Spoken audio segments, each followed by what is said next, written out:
back to See and Free Studio. So glad to have you all here.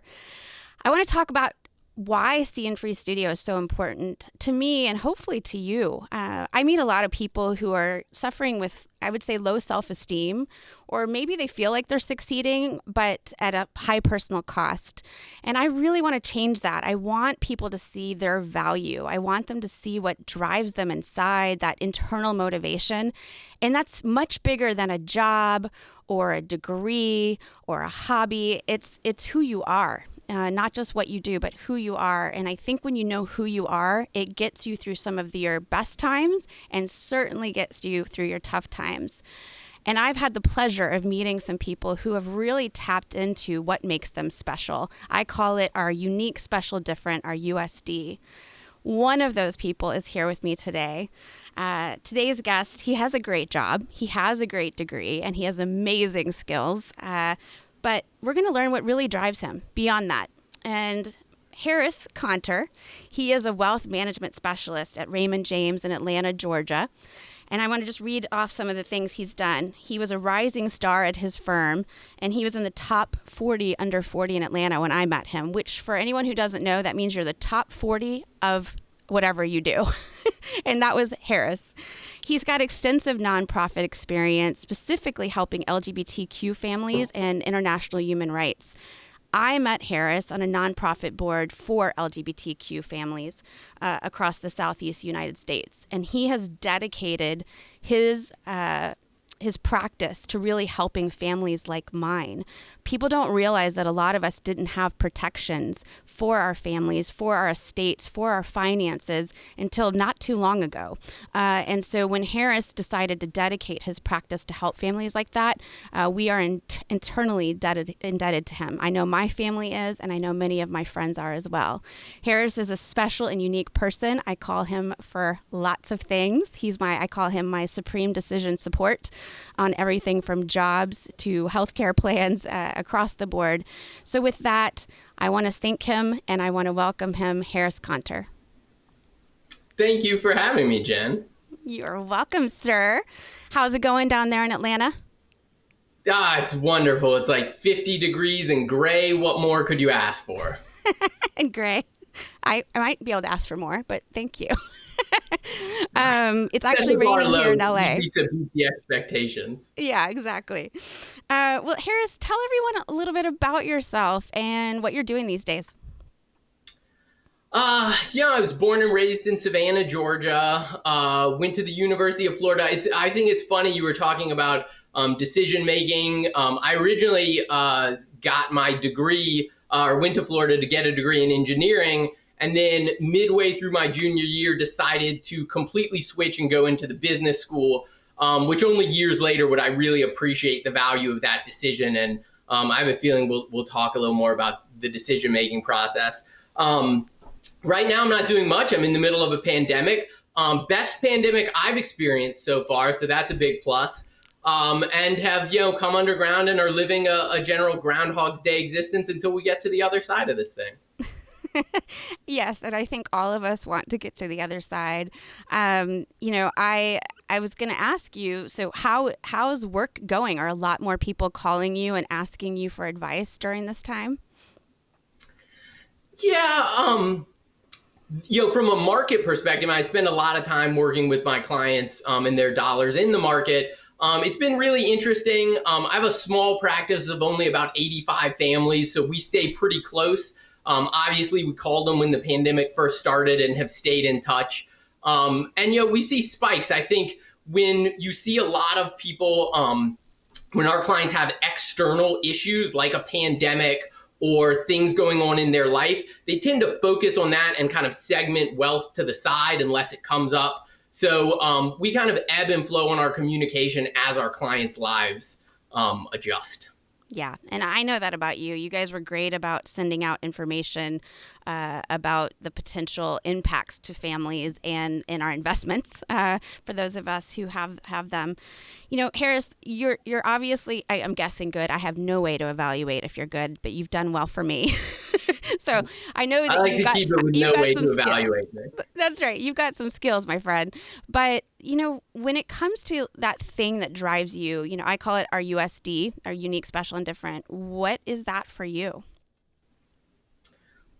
So have you shared with your viewers or listeners how they can tap into their USD? Yes, by the time they see this episode, they will have some resources on C and Free University to be able to do that. And I know that I gave you some of those questions when I sent this out. You did, and I would encourage anyone listening or watching this, go through the steps that Jen gave you. I hadn't done it before. And like most things, I'm pretty cynical, and I'm like, oh, I'm not going to answer these questions and figure out my own little slogan or value statement. But I did. The questions were great. Though we can revisit the superhero question. I have some issues with how it's phrased. So I came up with my slogan, and it is, I help people see past the artificial barriers and bias in decision making to select the option which is best for them and their family. So how does that show up in your day-to-day and not only in your practice, but for you personally in your personal life? I'll start with the personal life part, and then we'll go to the practice. I think every day we make thousands and thousands of decisions. Most of them artificial and have no meaning. For example, I went back and forth several times on which shirt I would wear for this podcast. And hopefully I made the right decision. I know we talked about it a little bit off air. That decision, whether I wore this shirt or the alternative salmon colored shirt, probably doesn't matter, right? You've heard the saying, penny wise and pound foolish. I like to think of it as the other way, right? Penny foolish and pound wise. It doesn't really matter which shirt I pick. That one doesn't matter.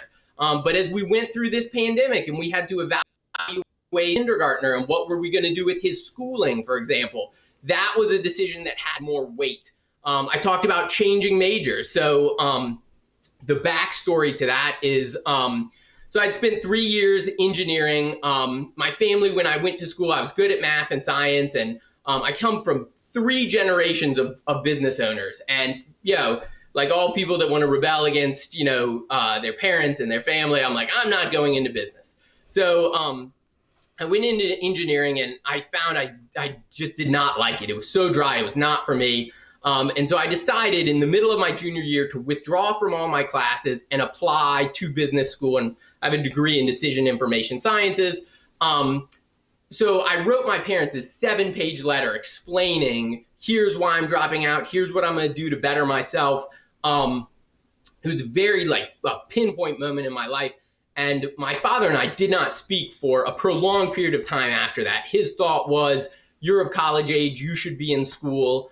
It was very difficult for me to know what was right to do and to follow through with it, even knowing that, it was going to be a tough decision. And so, look, years later, everyone looks back and says it was the best decision. And I find that a recurring concept in my personal life, that you're constantly faced with these decisions and you have to kind of break away from all the noise around you and the bias and really get down to what's driving you, where do you want to be, and what is going to set you on that path to where you want to be. Yeah, that's great. And I think, obviously that plays a role in your work. But, how do you help others by using your superpower, your USD? So it's a lot easier when it's not you to identify your own bias and kind of get through it, right? It's much harder when you're in the situation, but for my clients, we get, calls from the really simple, like which type of mortgage should we do, to the larger question of, hey, things aren't working out financially. Can we look at either how we're spending money or how we're living our lives? And I also have a lot of clients who come and say, I took a job because I'm smart, I'm intelligent, I could do something, and I've made a lot of money, but I want to have a positive impact in the world, and I don't know how to align my money and what I want to do, in a larger sense in the world.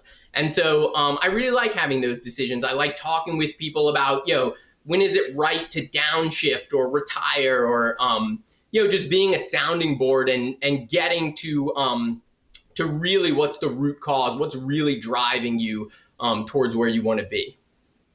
Yeah, and I think one thing that's struck me in knowing you is that you typically start with people's destination. Every time I've seen, well, one, you when you talk to me, but when I have seen you meet other people that I've introduced you to, you typically start with, what are your hopes and dreams? Where do you want to go? Is that something you typically do, is help people start with the destination in mind and then work your way back into where they are today? Yeah, I think you have to start at the destination, because if you don't know where you're going, you'll never get there, right? You can just progress and do more and keep trying to move forward. But a lot of times it's these little forks in the road that you may not notice because you're just plowing straight ahead, right? And you're like, I'm just going to keep on this path I'm on. And so we always like to bring it back to, where do you want to get to? And I'll share a great example. I was working with a couple, and they had a really finite idea of what they wanted, right? They had this real clear picture, and they said, at this specific age, we want to be on this specific coast, and we want to live a low-to-the-ground lifestyle where we're drinking wine and drinking coffee, and we think we can do it for $50,000 a year, right? We just need to get to that space. And so I started working with them, and time went by, and I would get calls from them of, should we buy this? Should we invest in this? I see my other friends making more money doing XYZ. Should we pursue XYZ? And I always bring them back to, this is your vision of where you want to get to, right? This island coastal life. You have a really clear vision. Let's take as little risk as possible and meet that vision and not worry about other people. Not everyone is going to share your vision of where you want to get to. And so the idea of relativity, I think, is something that I learned early on, and I think is just a really powerful concept, especially when you start talking about wealth and richness. Yeah. And I mean, talk about wealth and richness. Like, how do you define that for yourself? What does that mean to you? How do you define it? I think that's what is rich? Like, you tell me, Jen, let's flip it around. Yeah. What does it mean to be rich? For me, it's about having a fulfilled life. And so I think you and I have had many of this discussion about what does that look like and getting clear on what that is. But I think for me, any sort of financial wealth should be catering to that, to a fulfilled life, so that I feel like a good person that has achieved many things, but it won't likely be that I give a crap about what's in my bank account at the end of all of it. It'll be more about, what has that given me? What kind of life has that given me? And I call you, Harris, as you know, for all kinds of things. When my mother got sick, I called you to get some help to think through long-term care. These are life decisions. You're right. Like, these are bigger than just what shirt to wear. These are very important decisions, and they take investments of time, people, and money. And I think you've always done a really good job of balancing that out and helping people stay the course. First off, let's not downplay the shirt decision. This will be seen by literally dozens of people. I think the idea of rich. I'll tell you a couple of anecdotes. So one, about 75% of the people who get referred to work with me, the first thing they say to me is, I know I don't have as much money as the person who sent me to you. And it's not always true. We think we know who is rich based on, the color of shirt they wear or the cars they drive. But it's always really interesting to see what wealth people have in dollars, right? What's really in the bank. I know doctors who are very well-to-do. I know doctors who are having a hard time financially and are living more or less paycheck to paycheck. So I'll tell you my favorite relative wealth story or relative richness story, and it's what I use to for the example of, are you rich, or who's more richer, rather. So I have this client, and I used to work with her and her husband. They came to me when they were pretty elderly. The husband passed away. And for this discussion, let's just say the widow had $1 million in her account with me, and she spent $10,000 a year to live. That's all it took. So 1% We easily made more than that. And we had a meeting with her and one of her children, and we said, listen, Mrs. XYZ, you live, with such a meager means your life you've wanted to do and never gotten the chance to do. And she happened to be a Jewish client, and she had never been to Israel, and it was a life goal of hers to go. And so I told her you could literally spend $100,000, take your entire family, kids, grandkids, the whole 9 yards, take them, spend $100,000, and you would still have the same probability of leaving money to your children. What's the difference between leaving your two children $500,000 each or $450,000 each? Well, she wound up not going on the trip. She wound up, for whatever reasons, feeling like she couldn't afford it, couldn't spend the money. She did pass away down the line and left her children plenty of money. But there's a parallel version of her somewhere who went on that trip to Israel, who had that experience, and who still left money to her children. And the question I pose to people is, between those two versions of herself, which one is richer? One has more money in her account. The other one has this other experience. And I think that's a great kind of anecdote to talk about the relativity of wealth and money. Yeah, I agree. That's a fabulous story, and I think it really it points out, to your point, you're getting back to your point, which is about decisions and helping people frame those decisions and make them. Have there been any times in your life, your own child, because you said flat out, like, it's easier to help other people, sometimes hard to help myself. Have there been any times for you personally where it's been really tough to do surgery on yourself, so to speak? All the time. As I think it is important to shine the light on yourself, but it's really hard not to be overly self-critical. And so, so one of your questions in how to see and free myself was, like, you walk into a room and what do you want people to think of you? And I'm like, first off, that's my greatest fear, right? Of walking into a room where I don't know anyone and all these people are like judging me. And so for me, what I have learned is I have an understanding of my intrinsic values and what I think is right and wrong. And I need to focus less on what other people think of me, and am I acting in a way that I think they'll approve of, and really always just drill down. And I actually wrote out my personal value statement. And so, am I being a good husband? Am I being a good father? Am I making the world a better place? Am I being true to the values that I hold close? And if I am, then fine. And whatever other people think is probably more about them than me. So that, for me, anytime I get to a place of like, where should I go? What do I want to do? I always bring it back there, or I bring it back to, where do I want to go in my life? What are my life goals? When are you and I going to join this off-grid commune and live a low dollar value life and do some beekeeping? That's right. That is our dream for all of the viewers. Harris and I are going to either buy a ghost town or a commune and live together later in life with our families. It's going to be fabulous. You're all welcome. It's going to be this great off-grid lifestyle that neither of us are prepared for. So that's exactly right. One of those goals. That's right. At least I've gone to like survival training. You've got some catching up to do. Your department. You talked about staying true to your values, and I don't want to keep bringing it back to work, but I think this is bigger than that from what I know of you. You have dedicated a lot of your practice to helping the LGBTQ community, and you yourself are not a member. At least you haven't said so.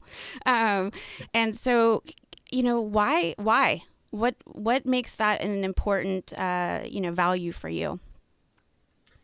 So, I didn't start out in this field, and when I moved from being an auditor into this field, they told us, get into the community, do something that you feel is impactful, so that you add value to the community. And I'm Jewish, and when I was growing up, I'd always said, if I was alive during the civil rights era, I would have been one of those people who spoke up for African American rights, right? Really timely as of now. And so I feel like it's really easy to look back and say, like, I would have been one of those people. So in early 2000s, in the early 2000s, I said, I think the LGBTQ struggle is probably the biggest civil rights struggle that I see right now, not to discount anyone else's struggle. And I said, as a Jewish person, I know that we didn't extract ourselves from the Holocaust. We as Jews did not bring ourselves out. It was through the help of other people that, it wasn't them themselves that were vested. They just saw downtrodden people and said, we want to help. And so I put that own value system in and said, shouldn't I help people that need help regardless of if it benefits me? And so, that's kind of how you and I met. That's how I got involved in the GLBT space, and the community's been great. And, it's been lovely to see some progress on that front. Yeah, it has. And you're right. And we've made significant progress. I think you and I met in 2008, and there's been a lot of progress. And yet we see everywhere there's much progress to be done for many different groups and disenfranchised communities. And you have also done a lot around that from an international human rights perspective, and helping a lot of different communities. So thank you, Harris, for that. And we really appreciate you. So I want to move to a section of the show called Random Questions, where I get to ask you to choose between 1 and 25. And these need to be whole numbers, Harris. Just, I know how you, I don't want you to be too specific. 1 to 25, what do you want to choose? I'm going to say 17. 17. All right. Question 17 is, we are looking at the canvas of your fulfilled life. What do we see? That is a very abstract question. So this is a painting that is descriptive of my overall life. Yeah, did you hear when I said 18, not 17? I imagine like a nice stream, maybe some mountains in the background. Listen, I don't necessarily believe in that you can have like a fully fulfilled life. I kind of think that you have to always be pushing forward. I joke all the time that I'm like, I want to peak at 50. So I've still got 10 years to go. But I think, I think if you were looking at the canvas of my fulfilled life, you'd see a quarter of the canvas still empty. Because I just want, if I'm good today, I should be a little better tomorrow. Yeah, that's great. I love it. And I love that you got that question. The more abstract, the better. So one of the things we're also doing on the show, we're not trying to make any money. I know, please don't get mad at me. There's no money making here, my friend. But what we really want to do is spotlight, nonprofits who do need our money and who need our help. And, I want to help see and free as many of these organizations as possible through this podcast. And you have a really good one that I had actually looked up when we were preparing for the show, called Concrete Jungle. And it's in Atlanta. Would you mind telling everyone a little bit about it? Sure. Concrete Jungle is a local charity nonprofit here.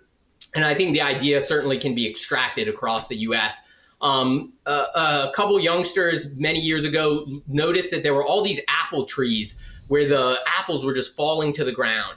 And so they started going to public lands and private lands and asking the owners, could we tend to these trees?